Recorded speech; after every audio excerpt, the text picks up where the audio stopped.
नमस्कार, आप देख रहे हैं इंडिया डेली। आपके साथ में हूं वंदना स्टोही और विस्तार से इस बुलेटिन की शुरुआत करेंगे जिसमें हम आपको दिखाएंगे 1 मिनट में एक रिपोर्ट। केजरीवाल की जमानत पर आज फैसला आएगा। आपको बता दें कि केजरीवाल ने सीबीआई की गिरफ्तारी को चुनौती दी है। देखिए रिपोर्ट। दिल्ली के मुख्यमंत्री अरविंद केजरीवाल की जमानत याचिकाओं पर सुप्रीम कोर्ट में आज सुनवाई है। याचिका में उन्होंने दिल्ली आबकारी नीति घोटाले में सीबीआई द्वारा उनकी गिरफ्तारी को चुनौती दी है। जस्टिस सूर्यकांत और जस्टिस उज्जवल भुइयां की पीठ इस मामले को देखेंगी। सुप्रीम कोर्ट ने 23 अगस्त को सीबीआई को मामले में जवाबी हलफनामा दाखिल करने की परमिशन दी थी और केजरीवाल को जवाब दाखिल करने के लिए 2 दिन का वक्त भी दिया था। बता दें कि अरविंद केजरीवाल को आबकारी नीति घोटाले से जुड़े मनी लॉन्ड्रिंग केस में जमानत मिल चुकी है। उन्हें अब सीबीआई के भ्रष्टाचार मामले में जमानत का इंतजार है। उन्होंने सुप्रीम कोर्ट में याचिका दाखिल की है, जहां एक याचिका सीबीआई द्वारा गिरफ्तारी को चुनौती की है। आपको बता दें कि याचिका के जरिए दिल्ली हाई कोर्ट के फैसले को चुनौती दी गई है।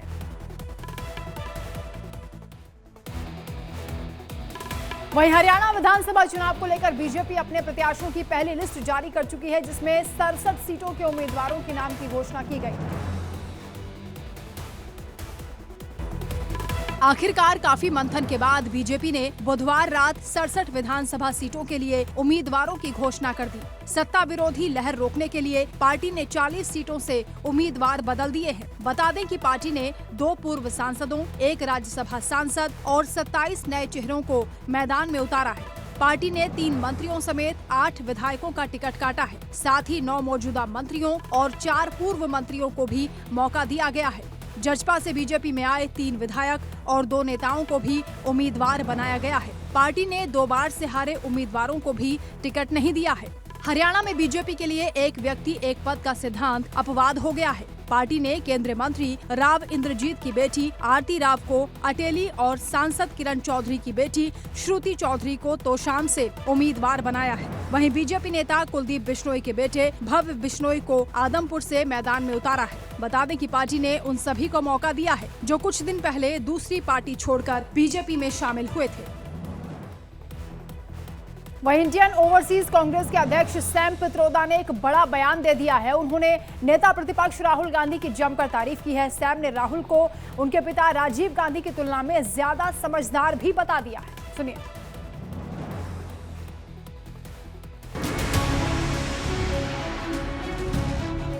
इंडियन ओवरसीज कांग्रेस के अध्यक्ष सैम पित्रोदा ने बड़ा बयान दिया है। उन्होंने नेता प्रतिपक्ष राहुल गांधी की जमकर तारीफ की है।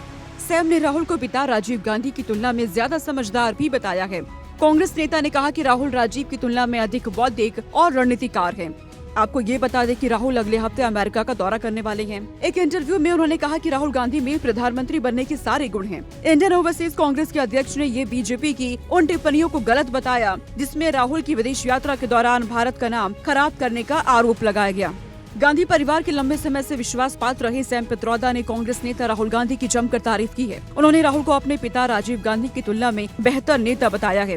Bureau report, India daily. Delhi के नरेला इलाके में फायरिंग हुई है, जहां 3 लोगों को गोली लगी है। एक व्यक्ति की इस दौरान मौत हो गई जबकि 2 लोग घायल हुए। फिलहाल दिल्ली पुलिस के मुताबिक शुरुआती जांच में आपसी रंजिश का ये मामला बताया जा रहा है। देखिए रिपोर्ट। दिल्ली के नरेला इलाके में बुधवार देर शाम प्रॉपर्टी डीलर के दफ्तर में अंधाधुंध फायरिंग की घटना सामने आई है। फायरिंग में एक युवक की मौत हो गई है जबकि 2 लोग घायल हो गए हैं। दोनों घायलों को इलाज के लिए अस्पताल में भर्ती करवाया गया, जहां उनकी हालत गंभीर है। बताया ये जा रहा है कि हमला ईंट कारोबारी ने अपने साथियों के साथ मिलकर प्रॉपर्टी डीलर के दफ्तर पर किया है। प्रॉपर्टी डीलर अपने 2 अन्य साथियों के साथ दफ्तर में बैठा था, तभी ईंट कारोबारी अपने साथियों के साथ पहुंचा और गोलियां चलानी शुरू कर दी। प्रॉपर्टी डीलर और ईंट कारोबारी के बीच पैसे के लेन देन को लेकर विवाद चल रहा था। आसपास के लोगों ने पुलिस को इस घटना के बारे में जानकारी दी। सूचना मिलने पर पुलिस टीम मौके पर पहुंची, तब तक हमलावर वारदात को अंजाम देकर मौके से फरार हो गए। मौके पर जांच के लिए एफएसएल टीम को बुलाया गया। एफएसएल टीम ने घटनास्थल से साक्ष्य जुटाए। 2 हमलावर आए और प्रॉपर्टी डीलर पर अंधाधुंध फायरिंग कर दी। गोली लगने से मौके पर प्रॉपर्टी डीलर की मौत हो गई। वहीं उसकी दुकान पर मौजूद 2 अन्य लोग गोली लगने से घायल हो गए। इस मामले की जांच की जा रही है। वहीं कोलकाता रेप मर्डर केस में बुधवार को रात 9 बजे से लेकर 10 बजे तक लाइट बंद करके विरोध जताया गया। इस मामले में न्याय की मांग पर जूनियर डॉक्टर अभी भी हड़ताल पर। कोलकाता में ट्रेनी डॉक्टर की रेप और हत्या के मामले में बुधवार को विरोध प्रदर्शन किया गया। प्रदर्शनकारियों ने रात 9 बजे से लेकर 10 बजे तक लाइट बंद कर विरोध करने का आह्वान किया था। इस आह्वान पर कोलकाता समेत राज्य के विभिन्न इलाकों में लाइट बंद कर विरोध प्रदर्शन किया गया। इसके साथ ही कैंडल लाइट जलाकर लोगों ने विरोध मार्च भी निकाला। आरजी कर मेडिकल कॉलेज और अस्पताल में बलात्कार हत्या की घटना के विरोध के प्रतीक के रूप में पश्चिम बंगाल राजभवन की लाइटें भी बंद कर दी गई। इसके पहले राज्यपाल ने ट्वीट किया था कि जब प्रकाश भय पैदा करता है तो अंधकार प्रिय होता है। बता दें कि ट्रेनी डॉक्टर की रेप और हत्या के मामले में कोलकाता पुलिस ने एक आरोपी सिविक वॉलंटियर संजय रॉय को गिरफ्तार किया है। हालांकि भ्रष्टाचार के मामले में सीबीआई ने पूर्व प्रिंसिपल संदीप घोष को गिरफ्तार किया है, लेकिन रेप और मर्डर मामले में भी उन पर सबूतों के साथ छेड़छाड़ करने के आरोप लगे हैं। इधर छत्रपति शिवाजी महाराज की प्रतिमा गिरने के बाद मालवन पुलिस ने आप्टे और संरचनात्मक सलाहकार चेतन पाटिल के खिलाफ लापरवाही और अन्य अपराधों के लिए मामला दर्ज किया है। पाटिल को पिछले हफ्ते कोल्हापुर से गिरफ्तार किया गया था।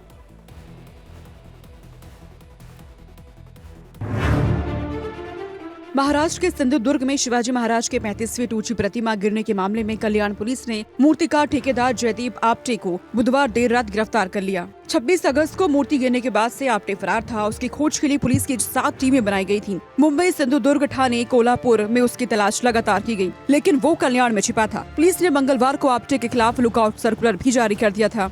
24 साल के जयदीप आप्टे ने शिवाजी महाराज की प्रतिमा के पहले कभी भी इतनी बड़ी मूर्ति नहीं बनाई थी। वो 2 फीट तक ऊंची प्रतिमाएं ही बनाता था। मालवण पुलिस ने आप्टे और स्ट्रक्चरल कंसल्टेंट ठेकेदार चेतन पाटिल के खिलाफ मामला दर्ज कर लिया था। आपको ये बता दें, शिवसेना यूबीटी ने आरोप लगाया कि 24 साल का आप्टे सीएम शिंदे के बेटे का दोस्त थे। उसकी गिरफ्तारी के बाद बीजेपी नेता प्रवीण दारेकर ने कहा, विपक्ष को अब मुंह बंद कर लेना चाहिए। पुलिस ने समय जरूर लगाया, लेकिन काम करके दिखाया।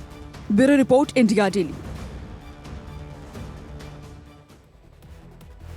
राम मंदिर आंदोलन की हृदय स्थली के नाम से फेमस राम सेवकपुरम एक बार फिर पूरे देश में चर्चा का विषय बना हुआ है। राम मंदिर की कार्यशाला स्थल राम सेवकपुरम अब देवस्थान बन चुका है।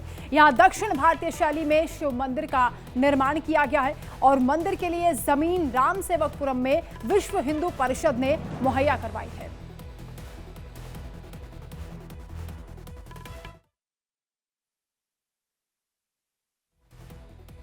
महारानी अहिल्याबाई होलकर की मूर्ति बनी माल्यार्पण करेंगे। आप सभी लोग आए हुए हैं।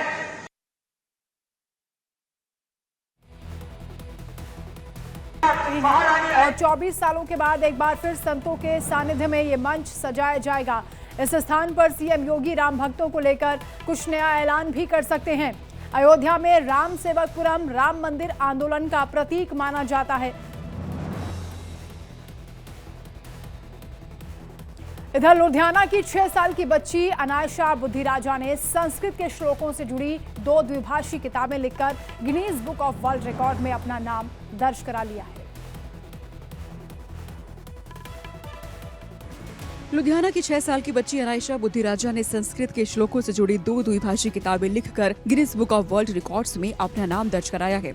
100 श्लोक सीखने की मेरी यात्रा और 100 श्लोक आसानी से कैसे सीखे शीर्षक वाली किताबों ने उसे ये प्रतिष्ठित मान्यता दिलाई है। पहली कक्षा की छात्रा अनायशा गैस्ट्रोएंटरोलॉजिस्ट डॉक्टर संजित बुद्धिराजा और त्वचा विशेषज्ञ डॉक्टर रविका कनिष्क बुद्धिराजा की बेटी है। उसकी एक 3 साल की बहन भी है।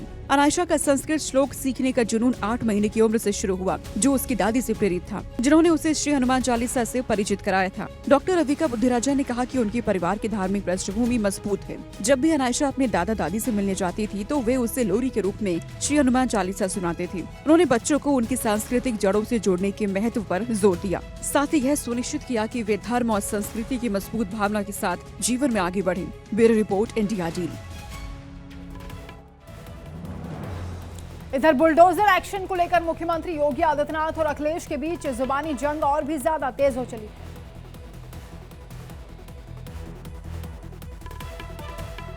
यूपी में बुलडोजर पर सियासत खत्म होती दिखाई नहीं दे रही। अब बुलडोजर को लेकर नई बयानबाजी शुरू हो गई है, जिसमें खुद मुख्यमंत्री योगी आदित्यनाथ और एसपी अध्यक्ष अखिलेश यादव आमने सामने हैं।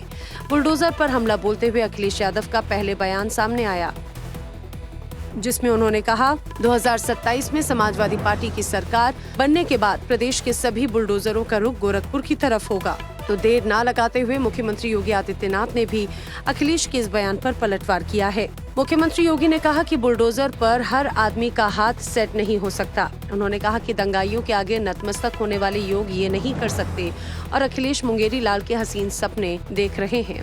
एसपी अध्यक्ष का बयान सुप्रीम कोर्ट की टिप्पणी के बाद आया है, तो ये तय है कि बुलडोजर पर एक अलग ही तरह की राजनीति प्रदेश में देखी जा सकती है।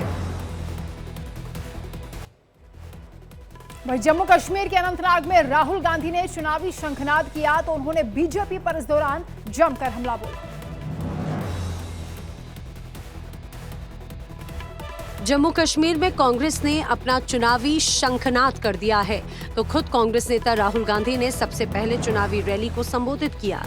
राहुल गांधी ने जम्मू कश्मीर के रामबन और अनंतनाग में ये रैली की, तो इस चुनावी रैली में उनके निशाने पर कोई और नहीं बल्कि सिर्फ बीजेपी थी। जहां राहुल ने बीजेपी को आड़े हाथों लिया, तो उन्होंने जम्मू कश्मीर के एलजी पर भी अपना निशाना साधा। राहुल ने कहा कि जम्मू कश्मीर से स्टेटहुड छीन लिया गया। जम्मू कश्मीर में अगर उनकी सरकार बनेगी तो वो इसे वापस देंगे।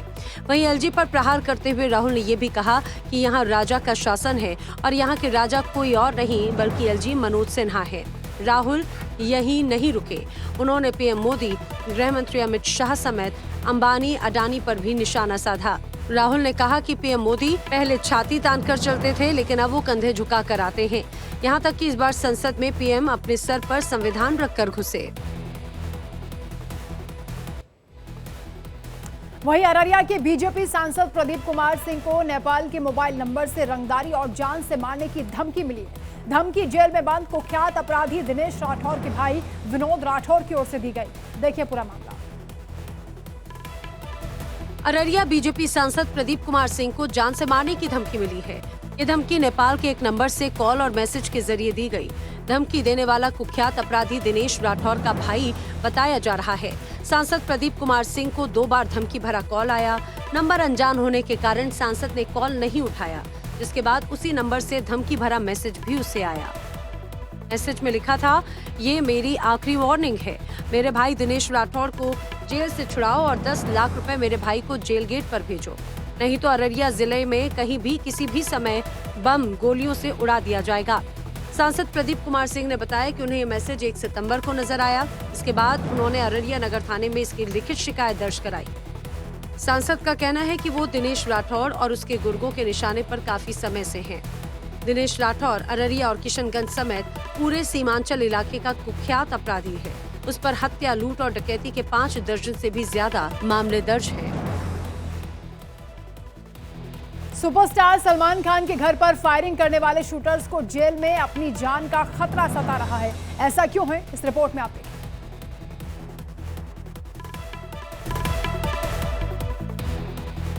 सलमान खान के घर 14 अप्रैल 2024 के दिन फायरिंग करने वाले दोनों शूटर्स के भाइयों ने सरकार को एक पत्र लिखा है और इस पत्र में दोनों की सुरक्षा की गुहार लगाई है। लेटर में लिखा गया है कि दोनों शूटर्स को दाऊद गैंग के गुर्गे से जान का खतरा है और उनको सुरक्षा मुहैया कराई जाए। बता दें कि सलमान खान के घर पर ताबड़तोड़ 4 फायरिंग करने वाले शूटर्स को गुजरात से पकड़ा गया था। बताया जा रहा है कि जिस जेल में ये शूटर्स कैद हैं, वहां दाऊद के गुर्गे भी बंद हैं। इस लेटर में शूटर्स के दोनों भाइयों ने सलमान खान पर भी कई सनसनीखेज आरोप लगाए। इस लेटर में शिकायत की गई कि सलमान ने अपने प्रभाव का इस्तेमाल करते हुए चार्जशीट को सही प्रक्रिया से नहीं गुजरने दिया, तो सलमान ने इस चार्जशीट में कई अतिरिक्त धाराओं को भी बढ़वा दिया है। सलमान के घर पर फायरिंग के बाद माया नगरी में सनसनी फैल गई थी, तो अब सलमान के घर पर फायरिंग करने वाले ये शूटर्स खुद डर के साए में हैं। गाजियाबाद NH9 पर स्टंटबाजी की वो तस्वीरें सामने आई हैं जो हैरान कर देने वाली हैं।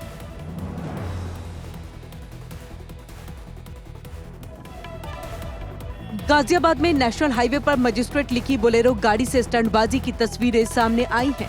तस्वीरों में देखा जा सकता है कि गाड़ी का हूटर बजाकर एक लड़का खिड़की पर लटका हुआ है और वीडियो शूट करवा रहा है।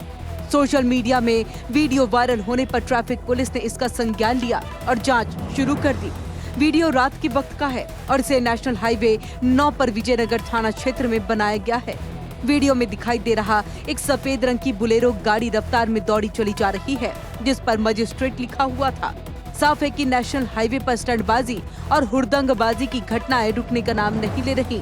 सिर्फ फिरे लोगों की वजह से हाईवे पर कई बार हादसे भी हुए हैं, जिसको लेकर पुलिस की तरफ से सख्त रवैया अपनाया गया। लेकिन जिस तरह से एक मजिस्ट्रेट लिखी गाड़ी पर स्टंटबाजी वायरल हुई है, वो कई सवाल खड़े करती है। यूपी की राजधानी लखनऊ से दिल दहला देने वाली घटना सामने आई है, जहां बारिश के बीच एक 7 साल की बच्ची गहरे नाले में गिर गई। लखनऊ में जब इस गहरे नाले में एक 7 साल की बच्ची बही तो हर कोई उसे बचाने की कोशिश में जुट गया। बारिश के बीच नाले में पानी का बहाव बहुत तेज था। अब ऐसे में बच्ची पल भर में आंखों से ओझल हो गई, जिसका अभी तक कोई पता नहीं चल पाया है। बच्ची की मां का रो रो कर बुरा हाल है। वहीं पास में रह रहे लोगों ने नाले में उतरकर बच्ची की तलाश भी की, लेकिन उसका कुछ पता नहीं चल पाया। घटना का पता चलते ही पुलिस मौके पर पहुंची, जहां अब इस बच्ची की तलाश जारी है। लखनऊ के वजीरगंज का ये पूरा मामला, जो बताया जा रहा है, नाला खासा गहरा था, जिस पर किसी तरह का कोई स्लैब भी नहीं पड़ा था। लगातार हो रही बारिश के चलते इस नाले में पानी का बहाव भी खासा तेज था और पानी भी गहरा था। बच्ची की तलाश में रेस्क्यू टीम भी पहुंची, लेकिन जैसे जैसे समय बीत रहा है, लोगों का बच्ची को लेकर चिंता और बढ़ती जा रही है। आईएमसी के मुखिया मौलाना तौकीर रजा ने एक बार फिर विवादित बयान दिया और इस बार तौकीर रजा ने आरएसएस और बजरंग दल को बैन करने की मांग कर दी। आईएमसी के मौलाना तौकीर रजा ने एक बार फिर विवादित बयान दिया है। तौकीर रजा ने राष्ट्रीय स्वयंसेवक संघ को लेकर बड़ा बयान दे दिया। उन्होंने राष्ट्रीय स्वयंसेवक संघ को एक आतंकवादी संगठन बताया। मौलाना तौकीर रजा ने संघ और बजरंग दल को बैन करने की भी मांग की। मौलाना तौकीर रजा ने कहा कि आरएसएस, वीएचपी, बजरंग दल पर पाबंदी लगाई जानी चाहिए। हुकूमत अगर वाकई ईमानदारी से काम करना चाहती है तो इन आतंकवादी संगठनों को बंद करना चाहिए। हम हिंदुस्तान के लिए जीते हैं, हिंदुस्तान के लिए मर सकते हैं, लेकिन हम अपनी इज्जत देने के लिए तैयार नहीं हैं। वक्फ संशोधन विधेयक को लेकर एक बैठक के बाद तौकीर रजा ने कहा कि आरएसएस आतंकी संगठन है। मैं खुलेआम कह रहा हूँ, अगर मुल्क में शांति और अमन कायम रखना है तो इन संगठनों पर पाबंदी होनी चाहिए। मौलाना तौकीर रजा ने वक्फ संशोधन बिल का विरोध करते हुए कहा कि हम इसका भरपूर विरोध करते हैं। उन्होंने कहा कि वक्फ की संपत्तियों पर से सरकारी कब्जे खाली कराए जाएं, नहीं तो हम सड़कों पर उतरकर इसका सीधा विरोध करेंगे। यूपी के मिर्जापुर में पिकनिक मनाने आए युवक पानी के तेज बहाव में फंस गया और गनीमत रही कि मौके पर पुलिस पहुंच गई और जान बचाई जा सकी।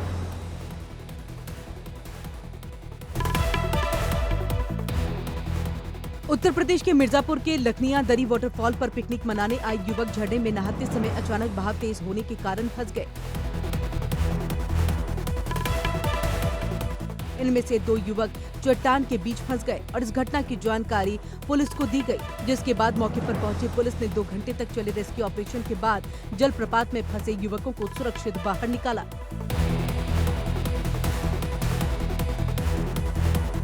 काफी देर तक ढूंढने के बाद पानी के तेज धार में बहते दिखाई दिए युवकों को पुलिस ने कहा कि चट्टान पकड़कर थोड़ी देर तक वहीं रुके।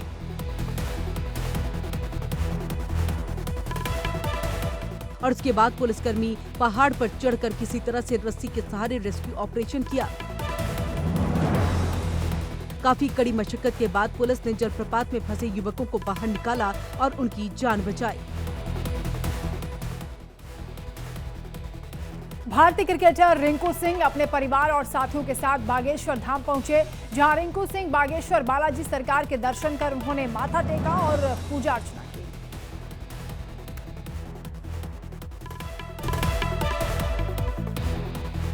भारतीय क्रिकेट टीम के खिलाड़ी रिंकू सिंह बागेश्वर धाम पहुंचकर बालाजी सरकार के दर्शन किए और आशीर्वाद प्राप्त किया। क्रिकेटर रिंकू सिंह धाम पर अपने परिवार के साथ आए थे, जिनका स्वागत धाम के लोगों ने जोरदार किया।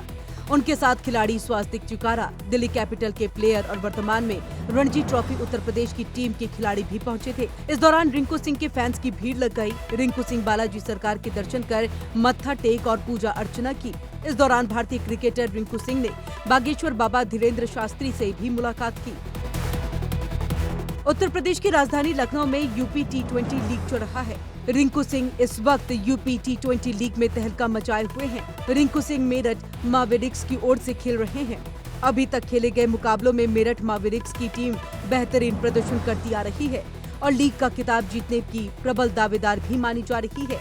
रिंकू सिंह अपनी टीम के कप्तान भी हैं।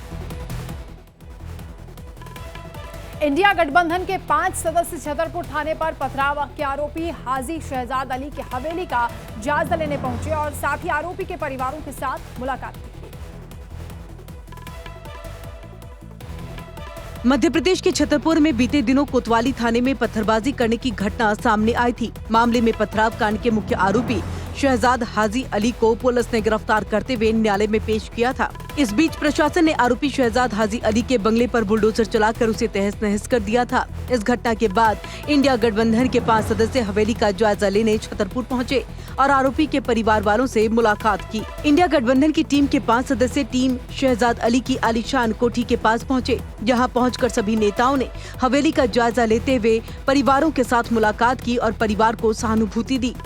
इन नेताओं में कांग्रेस से पूर्व मंत्री राजा पटेरिया, सीपीएम के राज्य सचिव जसविंदर सिंह, पूर्व सांसद कंकर मुंजारे, इंटक से आरजी पांडे, सीपीआई से शैलेंद्र कुमार शैली, राष्ट्रीय जनता दल के प्रदेश अध्यक्ष मोनू यादव, सपा के राष्ट्रीय प्रवक्ता फुरकान खान काजी, पूर्व प्रत्याशी सपा दशरथी यादव शामिल थे।